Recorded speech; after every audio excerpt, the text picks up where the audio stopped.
Besides content creation and his obsession with Ohio State football, Frank's other love is storm chasing. After years of failed attempts to witness his first tornado, he started the 2023 season more determined than ever. He decided he must be willing to drive further distances in order to increase his odds of seeing a tornado. Oddly enough, he wouldn't have to travel far for his dream to become a reality. If you're interested in becoming a Skywarn storm spotter, you can find more information at www.weather.gov/Skywarn. In the past, Frank kept his chasing to the confines of the state of Ohio. The state does tend to offer a few chase-worthy days every severe weather season though, as we will see later in this video. North Central and Northwest Ohio also offer views for miles with vast, flat farmland, perfect for viewing a tornado from a safe distance. For 2023, Frank decided he had to be willing to at least chase the entire Midwest, to a point. This would give him much better odds of seeing that bucket list tornado. The year brought trips across Indiana and Illinois, and of course, various parts of Ohio. Funny enough, as we will see, all the best opportunities came within 60 miles of Frank's home. This led to an at times devastating and yet elating storm chase season. The beginning of 2023 was quite active with severe weather across Ohio and parts of the Midwest. An enhanced risk was issued for Central Ohio on January 19th, a rarity for this time of year in these parts. The state also saw more slight and enhanced risks issued in the months of February and March as well. The region usually struggles to see optimal thermodynamics this early in the year though, thus leading to these events to underperform. But as a Skywarn storm spotter, it is time to do your duty. To the spotter, Mobiella, oh boy. You sure this thing is safe? Experiencing Mother Nature's power in any form, any time of year, can be an awesome experience. Plus, having eyes directly on a storm is a valuable tool, especially in places where there are radar holes. Ohio likes to throw curveballs sometimes and occasionally overperforms as well, or catches people off guard entirely, even the National Weather Service. April 5th, 2023 brought a lot of promise, so Frank met up with Jason Garrison, a fellow Skywarn spotter and Buckeye superfan, to tag team this storm. With a forecasted 10% hatch tornado risk along with a damaging hail and wind risk, the storm turned out to be a complete bust. The chase was good practice though, I guess. Later in this video, Frank and Jason will meet up once again to chase Indiana, and with better luck. Thursday, June 15th, 2023, a day with a forecasted marginal risk, Ohio saw a new single-day record 11 tornadoes. In fact, the Storm Prediction Center didn't even include a tornado risk in their outlook as the environment was more supportive of a wind and hail threat. That afternoon, a mesoscale discussion was issued for just an isolated wind or hail threat, with the likelihood of a watch being issued at just 20%. This is not to fault the Storm Prediction Center or National Weather Service for lack of warning, as these were unexpected dynamics created by the lake boundary and approaching cold front. The Great Lakes changed dynamics at a local level. The lake boundary interacted with the approaching cold front, creating convergence, and leading to the birth of a long-track supercell that spawned 11 tornadoes. And once again, very close to home. His original plan was to go north that day, but he was tempted by a lone cell entering western Ohio, heading into an environment with very favorable thermodynamics. With all his focus on this storm, Frank had no idea of the supercell that was brewing in southern Michigan. The storm would go on to produce multiple EF0s, EF1s, and EF2s, a couple of them high-end. Out of all 11 tornadoes, there were 0 injuries or fatalities. At least 10 cattle were killed, and some structures suffered EF2 damage. Jason Garrison contacted Frank and let him know of the massive supercell. Frank quickly turned around, went back through his hometown, and jumped on Route 30 East. He caught up to the monster in Richland County, with the lightning illuminating eerie and shadowy figures off in the distance. The supercell had just finished producing an EF0 in Nankin, Ohio, and still had an impressive area of rotation as Frank neared. Lightning flashes made wall clouds and perhaps funnels visible at times, he grew closer to the dark, ominous mass.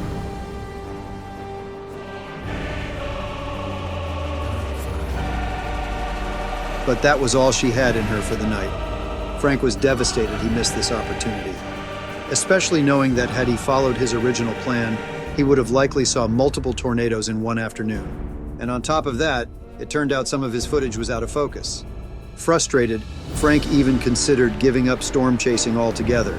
But no one saw this coming until the first tornado was on the ground, not even the National Weather Service. Knowing even the experts were caught off guard made him feel less foolish. And he did see some pretty sweet wall clouds and funnels. Regardless, the point of being a sky-warned storm spotter is to help get the warning out. This would have been a dangerous supercell to chase, though. Look at all the random paths the tornadoes took that day. Northeast, southeast, and even southwest at one point. It certainly was a monster at points in its life. 10 days later, on June 25th, Frank met up with Jason once again to chase another day with a lot of promise across Indiana.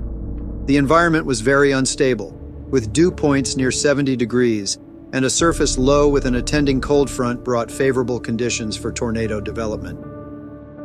After a couple hours on the road, the team set up near Spiceland, Indiana. That afternoon, convection started to initiate, but struggled some due to a cap, or warmer air higher in the atmosphere, preventing storms from growing. Around 2 p.m., though, storms exploded. And Frank and Jason went after a tornado-warned supercell near Uranus, Indiana? And they have a fudge factory? No way, dude. But these storms didn't have any fudge. They did have massive hail, though. Some parts of Indiana saw hail up to 4 inches in diameter. This particular storm had an absolutely massive and towering hail core at points. Broad and tight areas of rotation could be seen on radar as well, and the storm had an observed tornado warning. Excited for their first potential close intercept, they decided where to position. Seeing the entire supercell from a distance, with all the dynamics at play, definitely made for an awesome experience. The wall cloud on the storm was absolutely massive, and it had a nice, visible inflow tail. Was this going to be the tornado intercept they've been striving for? As they approached, the supercell grew larger on the horizon, a dark and ominous mass surrounding them. The structure of the supercell was absolutely mesmerizing and beautiful. The team was in perfect position. Rotation was visible as well, but broad. The mesocyclone spun overhead, but showed no signs of touching down. That is all she had in her for the day. After attempting to catch up to the cell that produced a tornado to the south, the team decided to call it a day. Though Frank and Jason didn't reach their goal of intercepting a tornado that day, they put themselves in great position to do just that. And seeing the amazing structure of the supercell made the entire trip worth it. July and August were quite active across the region as well, with multiple marginal, slight, and enhanced risks being issued for the state of Ohio. Frank's next opportunity to chase came on July 20th, when an enhanced risk was issued as conditions were favorable for damaging winds and large hail. There was also the possibility of a few tornadoes as well. He ended up intercepting this severe warned storm in Van Wert in northwest Ohio. Though the camera work could have been better, a beautiful shelf cloud became visible due to the storm's powerful winds. As you'll see why momentarily, this storm did quite a bit of wind damage along its path, downing large trees and damaging some properties. Unfortunately, an elderly woman passed away in Van Wert after a tree fell on her home, trapping her and her husband. As the core of the storm moved overhead, winds began to increase. The storm suddenly let out a powerful downburst right over Frank's location, with winds gusting upwards of 70 miles per hour.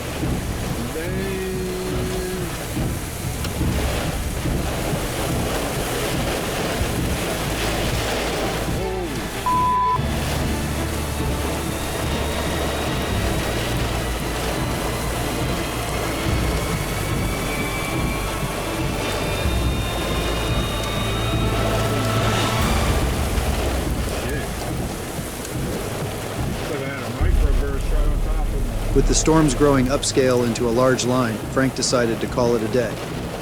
Boy, those winds were intense. On his way home on 30 East, he came across the most vibrant rainbow. Wait, make that a double rainbow. One of Mother Nature's most beautiful phenomena. A rainbow is essentially the result of water droplets slowing and bending or refracting light, making its different wavelengths visible to the naked eye. Mother Nature always has something beautiful to offer, making these road trips worth it.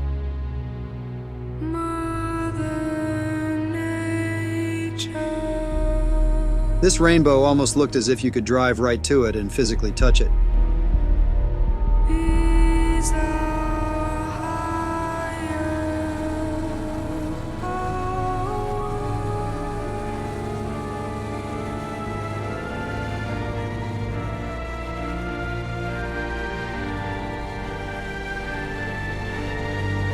Residents all across northern Ohio were also treated to a sky full of mammatus clouds that evening. Pictures began to pop up all over social media of the cloud phenomenon, believed to be created by ice crystals. On July 26th, a shortwave trough brought another chance to chase, but this was yet another bust. An enhanced risk was in place across northern Ohio in initial outlooks, but it was removed by the afternoon. Frank did catch a cool roll cloud, though.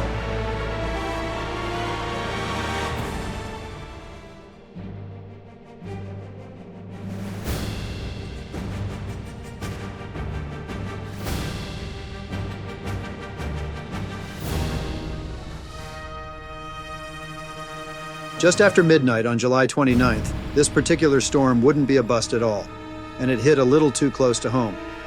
It almost hit home altogether, actually.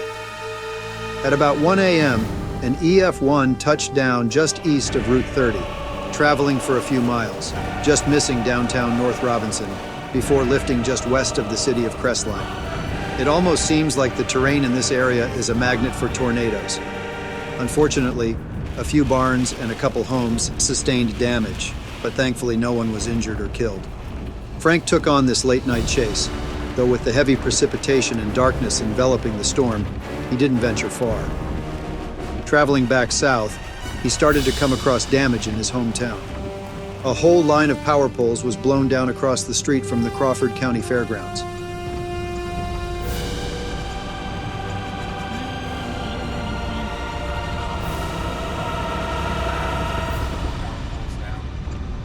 Downed trees and other debris were scattered across the area, likely due to a downburst of winds from the towering storm.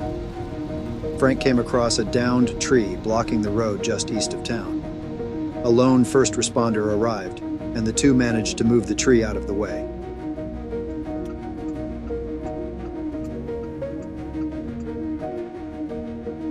After quite the dramatic start to his Saturday, Frank called it a night. On August 12th, another exciting local setup came together, bringing an all-hazards severe weather risk to the eastern half of Ohio. Around 11 a.m., a very attractive discrete cell developed on the border of Indiana and Ohio. Frank was off once again in search of the awe-inspiring power of Mother Nature. The storm was traveling east, so he headed south on Route 4 and then west, once in Marion County.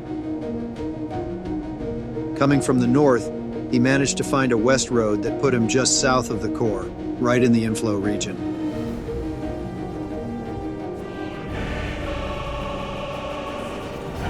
The cell is looking great and he is in perfect position. Was this it? Was this the storm that would give him his first tornado?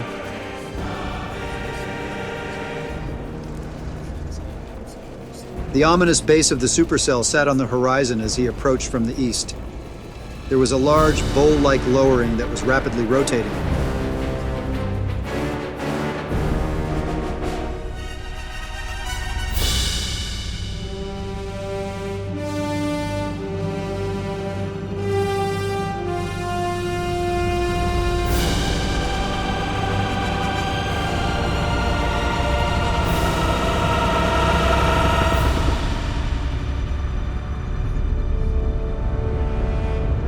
While mesmerized by the dancing scud and rotating wall cloud, a local man pulled up beside Frank in his large truck. The local, originally from the southern plains, realized a tornado was developing, and with the storm heading directly for his home, he hopped in his truck to flee south, directly away from the storm's easterly movement. While not normally recommended, this was his best option at staying safe considering he didn't have proper shelter. After briefly speaking with Frank, he headed south.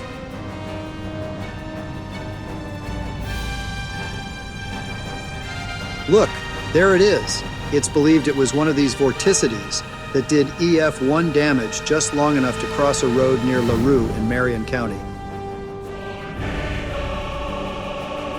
Wow, just absolutely Emmy Award-winning camera work here, Frank.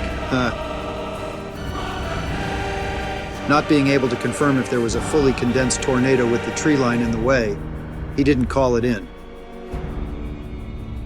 Let's take a closer look. Here it is in slow-mo.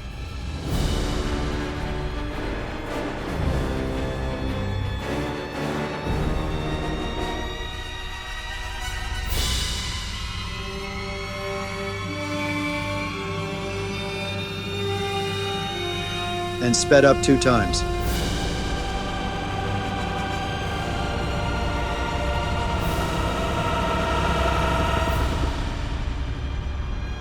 With some color correction, you can really see all the vorticities and where they showed the signs of making contact with the ground. Black tentacles of rapidly rising scud clouds reach for the ground. Hey, maybe we should get out of here. This looks pretty serious. Frank took in the view and then headed south himself, as the storm looked to be growing into a monster, with its tentacles pulling at the earth in every direction.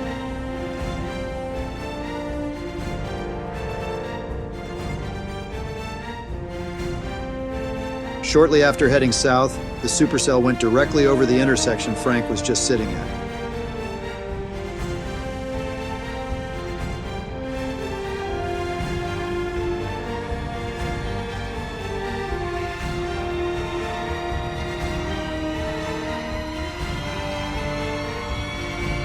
The local man stopped to speak with Frank again, then something odd happened. Oh my God! Wait. Oh my God! Oh my God, is that... Holy shit. And shit it was. You thought this was the tornado, huh? It caught Frank and the local man off guard too, but it didn't quite look right.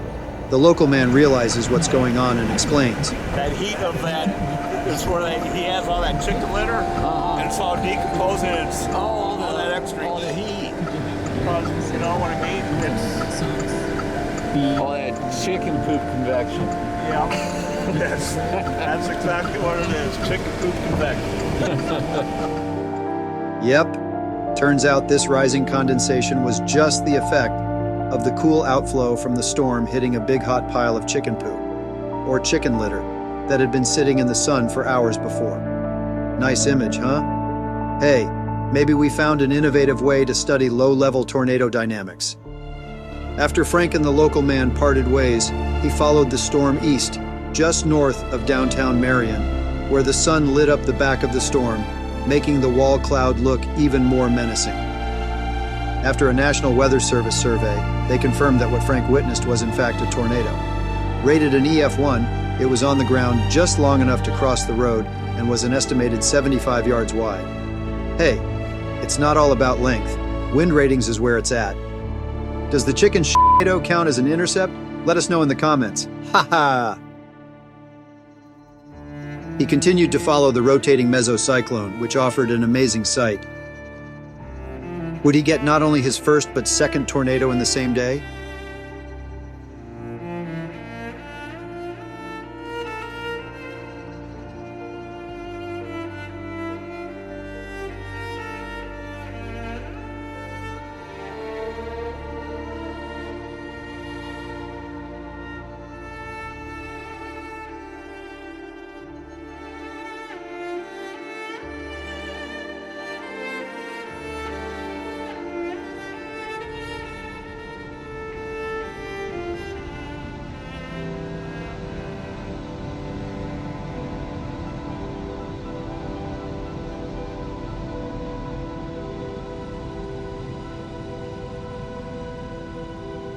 Continuing east, he knew he was heading towards the dreaded hills and valleys of Ashland and Holmes counties.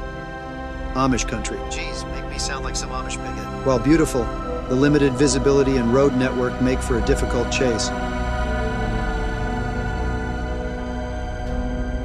Connor Croft, a storm-chasing child prodigy with Team Dominator, ended up behind Frank in Belleville, Ohio. Hey, we got a chaser in front of us, it looks like. Skywarn spotter. Jonas, son of a bitch. Going like turtle speeds here. Let me in line, you people.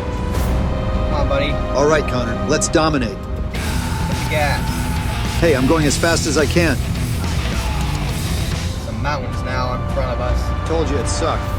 It's tough chasing out here in eastern Ohio. And this guy in front of me going 5 unders, really making it challenging. Hey, relax, kid. You're not going to go any faster than 50 in the Amish Ozarks. Plus, what turned out to be a bad wheel bearing and malfunctioning traction control made driving higher speeds difficult at times.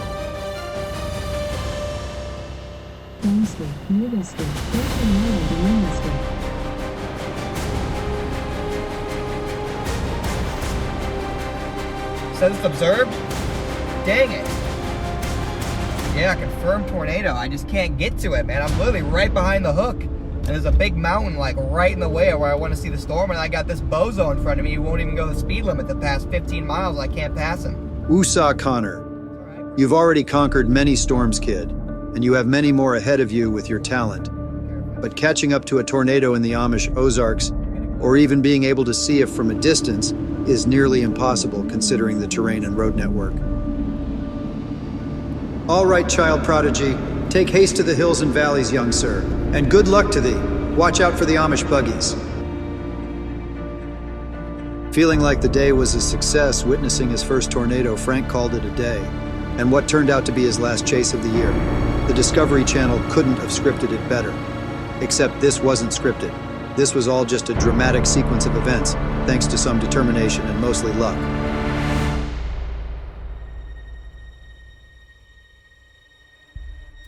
While the 2023 season was frustrating at times, patience paid off. And even though it wasn't a fully condensed wedge, Frank technically got his first tornado. Even Jason got his later in the year as well.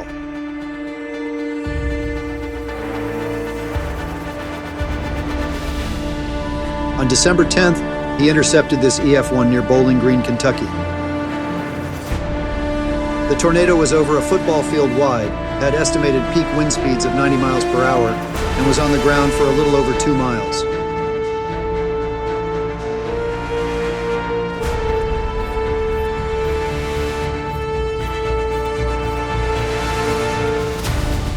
Stay tuned, because the 2024 severe weather season has just begun. And it's already started, with a bang. And models say it could continue. So make sure to have a plan, in case severe weather arrives in your neighborhood.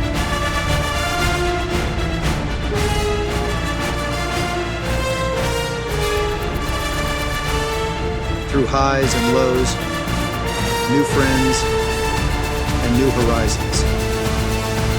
The 2023 severe weather season has been a journey of memories that will last a lifetime.